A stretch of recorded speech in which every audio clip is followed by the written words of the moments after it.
আমরা জীবনের সবকিছু উজাড় করে দিতে জানি, কিন্তু কোনো ফ্যাসিবাদের কাছে আমরা মাথা নত করে থাকতে জানি না।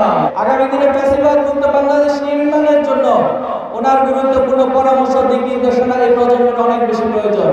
সকল বঞ্চনা গঞ্জনার একটি দাঁত ভাঙা জবাব দেওয়া হবে, মানে তিনি গুরুত্বপূর্ণ ভূমিকা রাখবেন। আমি আপনাদের কাছে আমাকে একটি সুন্দর বাংলাদেশের স্বপ্ন দেখে আপনাদের কাছ থেকে বিদায় নিতে যাচ্ছি। গণমানুষের সংগঠন বাংলাদেশ জামাত ইসলামীর কেন্দ্রীয় মজলিসে শুরার অন্যতম সদস্য, বগুড়া জেলা জামাতের সম্মানিত আমির মোহতারাম অধ্যক্ষ মাওলানা আব্দুল হক সরকার।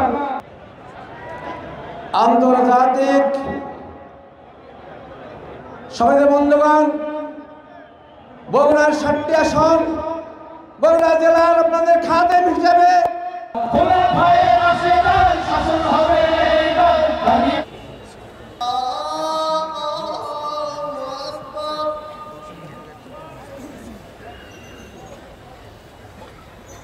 টানা তৃতীয়বার অর্জন করেছে দেশের সেরা সুপার ব্র্যান্ড স্বীকৃতি বসুন্ধরা টিস্যু।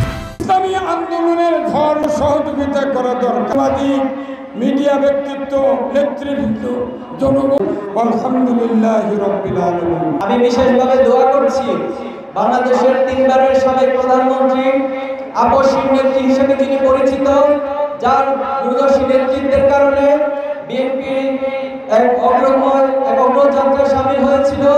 বাংলাদেশ বারবার পথ হারানোর সময় যিনি তার নেতৃত্ব নিয়ে বাংলাদেশকে সঠিক পথে পরিচালিত করেছেন, তিনি আজকে মুমূর্ষু অবস্থায় অসুস্থ অবস্থায় রয়েছেন। আমরা আজকের এই সমাবেশ থেকে দোয়া করছি মহান আল্লাহ তাআলা যেন তার প্রিয় বান্দিকে ক্ষমা করেন এবং দ্রুত সুস্থতা দান করেন।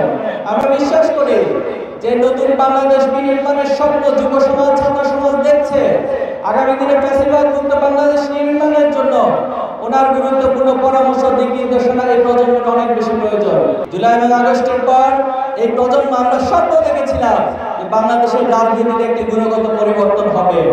আমরা কিছুটা পরিবর্তন লক্ষ্য করছি, কিন্তু আমরা দুঃখের সাথে বলতে হচ্ছে যে শহীদ প্রেসিডেন্ট জিয়াউর রহমান তিনি বগুড়ার কৃতি সন্তান ছিলেন। তিনি বাংলাদেশে বিভাজন মুক্ত রাজনীতির প্রবক্তা ছিলেন। তিনি সকল বিভাজনকে উৎখাত করে একটি ঐক্যবদ্ধ জাতি গঠন করেছিলেন। আধিপত্যবাদের বিরুদ্ধে ওনার বলিষ্ঠ ভূমিকা ছিল, কিন্তু দুর্ভাগ্য হচ্ছে আজকের বিএনপি জিয়াউর রহমানের সেই আদর্শকে, সেই চেতনাকে লালন না করে ফ্যাসিবাদের রেখে যাওয়া কাজকে তাদের নিজেদের দায়িত্ব হিসেবে গ্রহণ করেছে।